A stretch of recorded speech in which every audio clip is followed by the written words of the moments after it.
Alright, if you accidentally deleted an important file, don't panic. In this full guide, I'll show you how to recover deleted files in Google Drive, step by step. First, go to Google Drive and make sure you're logged into your account. Now, look at the left sidebar and click on Trash.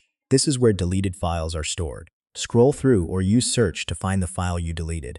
Once you find it, right-click on the file and click Restore. It will go back to its original location. Important, files stay in trash for about 30 days. After that, they may be permanently deleted. If you don't see it in trash, check your My Drive. Sometimes files are moved, not deleted. Use the search bar with keywords or file types to locate missing files quickly. If the file is permanently deleted, you can try contacting Google support, but recovery isn't guaranteed. To avoid losing files, organize your drive and double-check before deleting anything important. And that's how you recover deleted Google Drive files. As long as you act quickly, you've got a good chance of getting them back.